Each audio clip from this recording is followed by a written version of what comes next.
Muito obrigado, Sr. Presidente. Sr. Primeiro-Ministro, uma primeira questão muito direta e que tem a ver com o desconfinamento.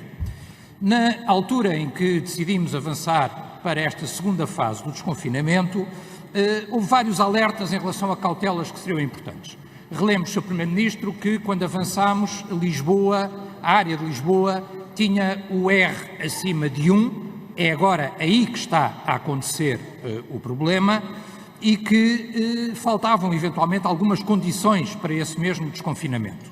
A pergunta concreta que eu lhe quero fazer, Sr. Primeiro-Ministro, é o que é que tenciona, o que é que avaliação fará da situação concreta na área metropolitana de Lisboa, se não lhe parece fundamental, por exemplo, garantir uma maior diferenciação de horários que permita não haver uma concentração tão grande nos transportes, designadamente nas horas principais, para mais com as creches abertas, etc.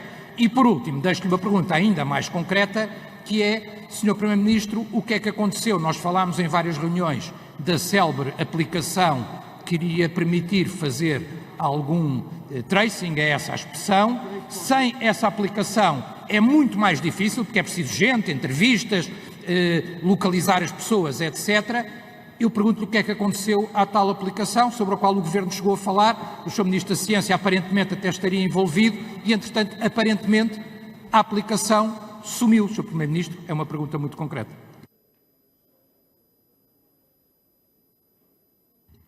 Muito obrigado. Tem a palavra para responder o Sr. Primeiro-Ministro. Muito obrigado, Sr. Presidente. Sr. Deputado Telmo Correia, em primeiro lugar, relativamente à aplicação que o Inesctec, presumo que é essa que se refere, tem vindo a desenvolver, está a desenvolver. A informação que tenho é que está neste momento em fase dos últimos testes e, portanto, muito brevemente estará disponível.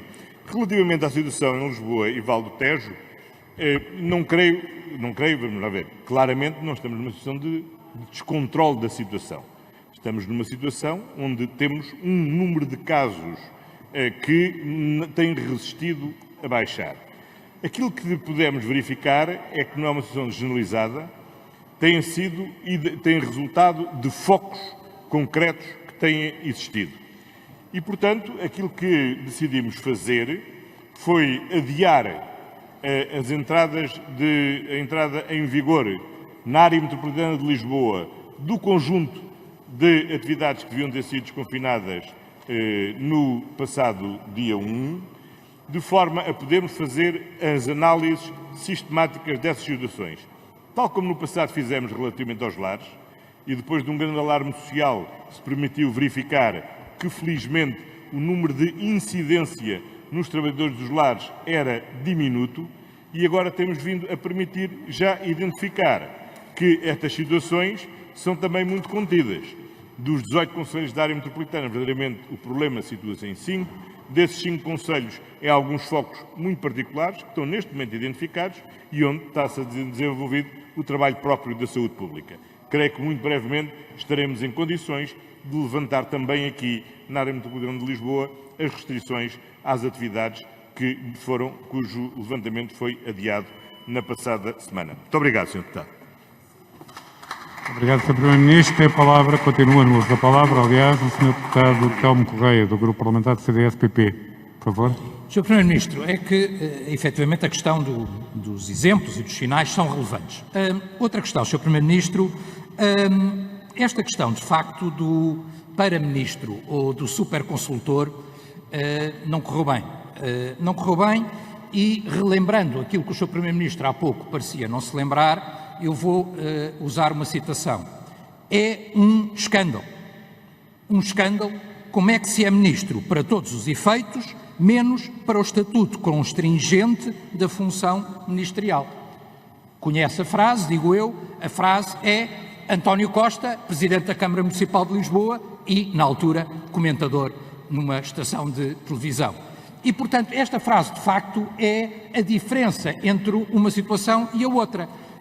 Referia-se na altura ao Dr. António Borges, que na altura era apresentado como sendo o 12º ministro, coisa que muito o indignou, do governo Passos Coelho Paulo Portas. Digamos que no seu seria não o 12º, mas o 20º, o que, apesar de tudo, faz também alguma diferença, porque porque eu pergunto até, Sr. Primeiro-Ministro, se não tinha já Vossa Excelência, eu tinha a ideia que sim, não tinha já Vossa Excelência o Ministro do Planeamento.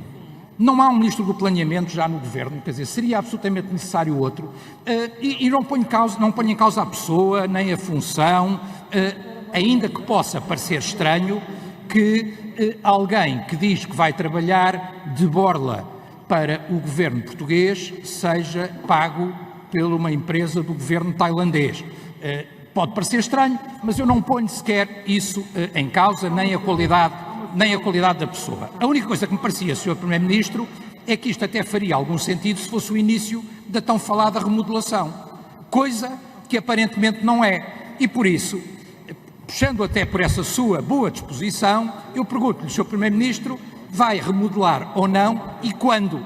E já agora, saber se essa remodelação, se durante essa remodelação, o chamado por si Ronaldo das Finanças vai fazer a transferência antes ou depois do final do retificativo. E já agora, se a Sra. Ministra da Cultura, que já não tem o apoio de ninguém, nem sequer do Bloco de Esquerda, não vai também nessa remodelação, o que, na minha opinião, faria todo sentido. Muito obrigado. Sr. Deputado Telmo Correia, por responder, tem a palavra ao Sr. Primeiro-Ministro António Costa, por favor. Muito obrigado, Sr. Presidente. Muito obrigado, Sr. Deputado Telmo Correia. Vejo que, felizmente, o problema mais grave que identificou no país é o meu convite ao professor António Costa e Silva para coordenar os trabalhos preparatórios do programa de recuperação económica e social do país. Que bem que iria ao país se esse fosse o principal problema do país. Infelizmente para o país há problemas muito graves e é precisamente por isso que não nos devíamos consumir com problemas dessa natureza. Mas, de qualquer forma, gostaria de explicar o seguinte. Essa minha frase foi dita a propósito de quê? Foi dita a propósito da seguinte situação. Foi o facto de o professor António Borges ter vindo aqui à Assembleia da República, a uma comissão parlamentar, responder em nome do Governo, sem ser membro do Governo. Isso sim é que é escandaloso. Ora, eu não pedi a ninguém para responder em nome do Governo. Eu convidei uma pessoa para dirigir um trabalho para o Governo. Como, aliás, N pessoas devem ter feito. Eu bem sei que o Sr. Deputado só foi fugazmente Ministro durante uns meses e se calhar não teve a oportunidade de convidar sequer ninguém para trabalhar consigo.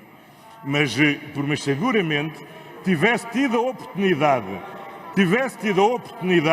e certamente teria concluído que é muito importante para quem exerce funções executivas poder contar com o apoio de técnicos, de especialistas, de pessoas que, estando de fora, podem aportar algo de novo e valor à reflexão e ao trabalho que o Estado está a fazer. Os ministros fazem política, os técnicos fazem trabalho técnico, os especialistas fazem trabalho de especialidade. E é isso, e é assim que se deve fazer. Do meu ponto de vista, que é tão respeitável, desculpará, como o seu, a decisão política tem mais qualidade quando é mais bem informada. E é mais bem informada quando pode contar com o apoio, a colaboração, o aporte de técnicos, de especialistas para a decisão política.